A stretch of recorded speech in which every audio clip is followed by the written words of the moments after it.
आप सबको जय मसीह की। मैं आपके सामने एक छोटा सा एक और वीडियो रख रहा हूँ।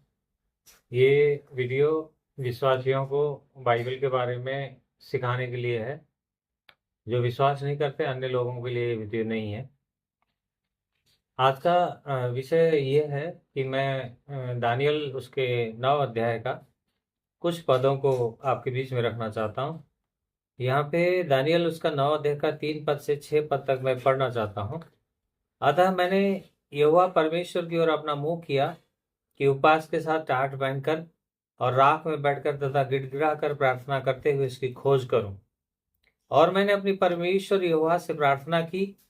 मैंने अपने पापों का अंगीकार करके कहा, हे प्रभु, हाय तो महान और भय योग्य परमेश्वर है, जो अपने प्रेम रखने वालों और आज्ञा मानने वालों के साथ अपनी वाचा पूरी करके करुणा करता है। हमने तो पाप, अपराध, दुष्टता और बलवा किया है और तेरी आज्ञाओं और तथा विधियों से दूर हट गए हैं। और हमने तेरे सेवकों अर्थात नबियों की नहीं सुनी, जिन्होंने तेरे नाम से हमारे राजाओं, उत्तराधिकारियों, पूर्वजों और देश के सब लोगों से बातें की। दानियल के द्वारा परमेश्वर यहाँ पे प्रार्थना का एक पैटर्न, ये बहुत लंबा प्रार्थना है दानियल का, परंतु मैं 3 से 4 पद ही मैंने आपके बीच में रखा है। ये प्रार्थना का एक पैटर्न है। प्रार्थना करने से पहले क्या कर रहा है दानियल? उपवास में है, टाट पहना हुआ है, राख में बैठा हुआ है, अपने आप को नम्र कर रहा है और गिड़गिड़ाते हुए प्रार्थना करते हुए आ रहा है। उसके बाद प्रार्थना कैसे कर रहा है?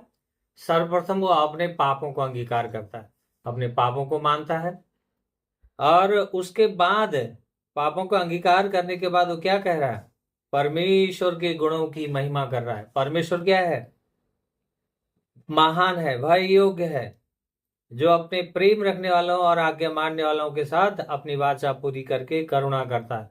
परमेश्वर करुणा का सागर है। वो परमेश्वर के गुणों के बारे में बात कर रहा है।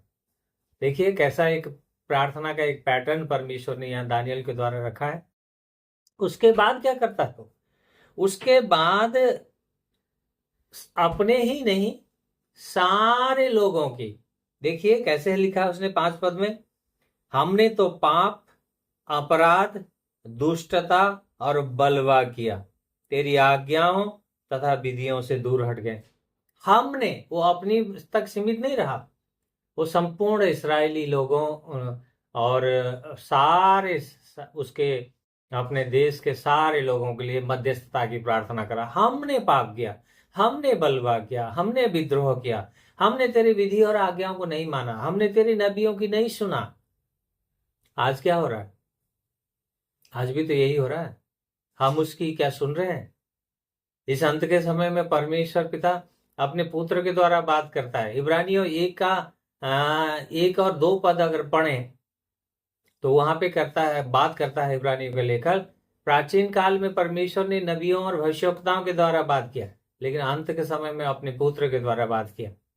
लेकिन क्या हम पुत्र की सुन रहे हैं?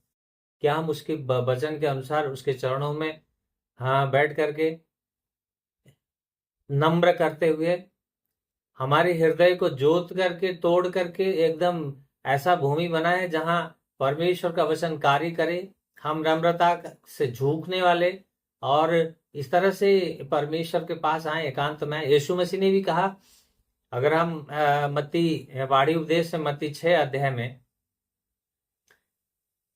देखें तो प्रभु यीशु क्या कहते हैं? प्रभु यीशु कहते हैं किस तरह से प्रार्थना कर, तुम अकेले एकांत में जाओ, अपने द्वार और दरवाजे और खिड़की बंद करो और जो पिता परमेश्वर गुप्त में उसके सामने तुम प्रार्थना करो। लोगों का क्या है? अब एक आज औपचारिकता बन के रह गया प्रार्थना। आज चर्च प्रार्थना रही चर्च बन गए हैं, सिर्फ औपचारिकता हो रहा है। सचमुच में टूटे हुए हृदय के साथ अपने पापों को अंगीकार करते हुए, अपने गुनाह को स्वीकार करते हुए, अपने लोगों के गुनाह के लिए पश्चाताप और मध्यस्थता की प्रार्थना करते हुए प्रार्थना करने वाले कितने लोग हैं? बहुत कम।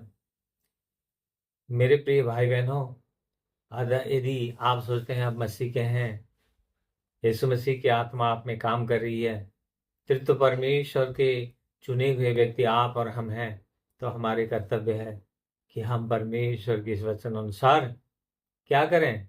उसके चरणों में झुकें, आंसू बहाएं, रोएं, गिड़गिड़ाएं और अपने हृदय को हम क्या करें, उस परमेश्वर के पास ले आए, उसके सामने आए, उसके अनुग्रह के लिए उसको धन्यवाद करें।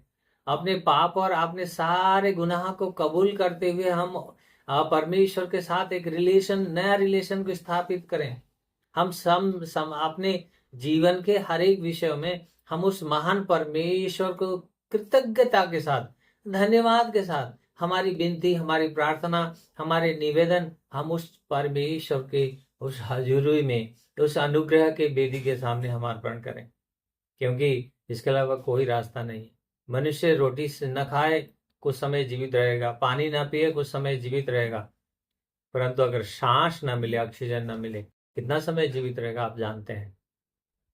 इसीलिए एक मसीह के लिए प्रार्थना का जीवन ऑक्सीजन की तरह ही है।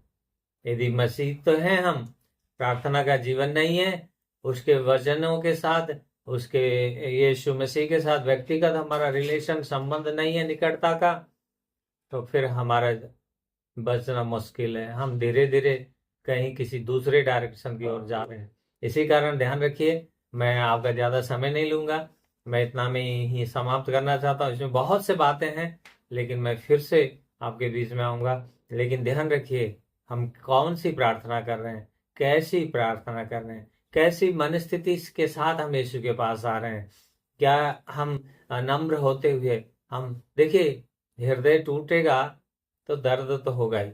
जब जमीन जोतता है ना एक किसान, चीरा लगता है वहां पे, ऐसा ही अगर हृदय, पथरीला हृदय है ना, उसका तोड़ना होगा तो कुछ दर्द तो महसूस करना पड़ेगा, सहन तो करना ही पड़ेगा।